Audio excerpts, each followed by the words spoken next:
това видео с рецепти на Петър Дънов ще намерите уникални методи за лечение с билки, пчелен мед и плодове. Всички представени методи за лечение са взети от словото на учителя Петър Дънов и са предадени автентично.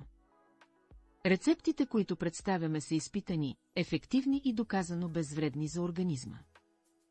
Но преди да започнем, отново ви напомняме да се абонирате за канала и да активирате камбанката за известия. Анемия.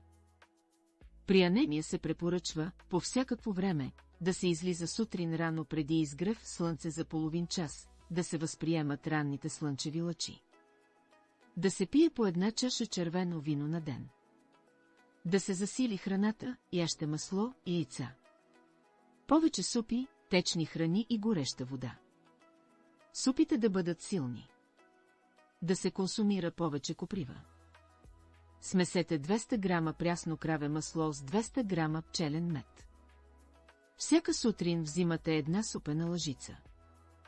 Или лъжица какао, 2 лъжици масло и 2 лъжици мед за една доза. Тази комбинация ще я взимате 12 дена поред, през май и септември. Да се ядат червени плодове, череши, вишни, ягоди, малини. Атеросклероза. При атеросклероза яще малко количество и чиста храна. Препоръчва се варено жито и варено ориз. Също така пийте много гореща вода. Яще орехи. За известно време преминете на суровоедство. 4 скилитки чесън ги счуквате на каша и ги смесвате с зехтин, да се приема по една супена лъжица на ден. Не се консумират никакви спиртни напитки. Осигурете си спокойствие и пълноценен сън. Гастрит. За гастрит първо приемате рициново масло. После ще пиете топла вода на малки глътки. След това ще пиете отвара от лайка, 3 пъти дневно по една кафена чашка. Хубаво е да пиете житена и царевична вода. Яще препечен хляб и обикновена картофена супа, без подправки. Да се пие по една чайна лъжичка зехтин на гладно. Да се пие сок от прясно зеле по една чаша.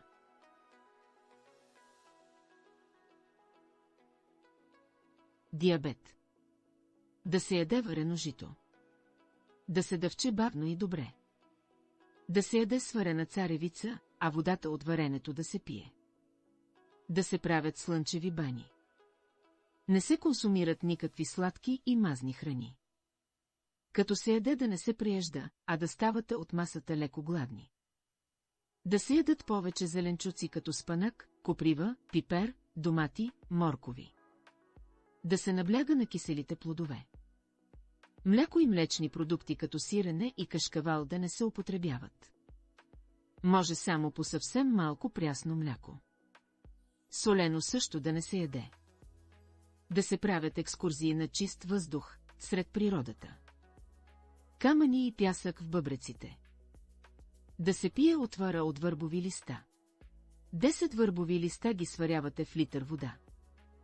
От тази вода взимате по една чайна чаша, сутрин, обед и вечер, или само сутрин и вечер. Водата ще ви стигне за 2 дни, така че след 2 дни сварете нова. След 10 дни ще направите почивка от 20 дни и пак ще пиете 10 дена. Тази отвара спомага за изхвърлянето на пясъка и камъните от бъбреците. Една шепа трускот се пуска в една тенджера с вряща вода. Прецежда се и пие като чай.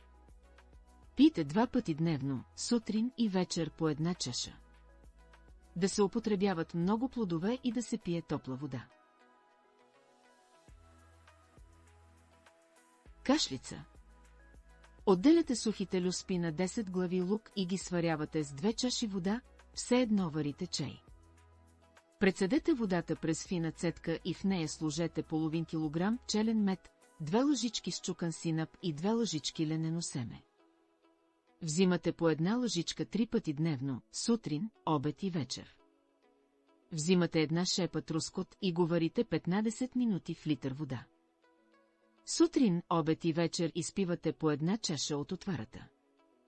Тя е хранителна, а и от друга страна действа и лечебно. Успоредно с това си намазвате гърлото с зехтин и вътрешно взимате по-малко от него.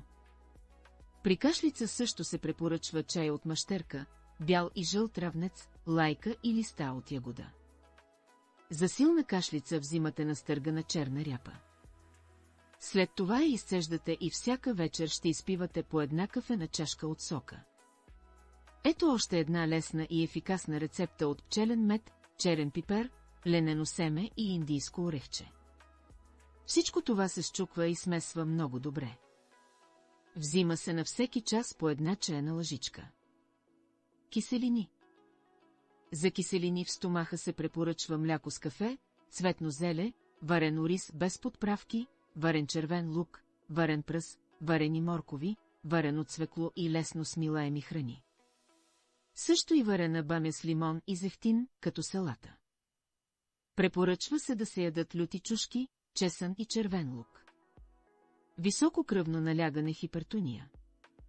Добре е да преминете изцяло към вегетарианска храна, а периодично и към суровоедство.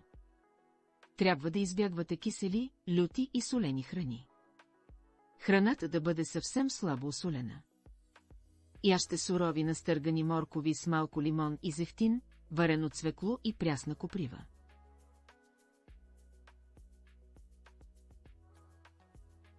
Ако имате друг здравословен проблем, потърсете натурално решение сред останалите видеоклипове в канала Моето здраве.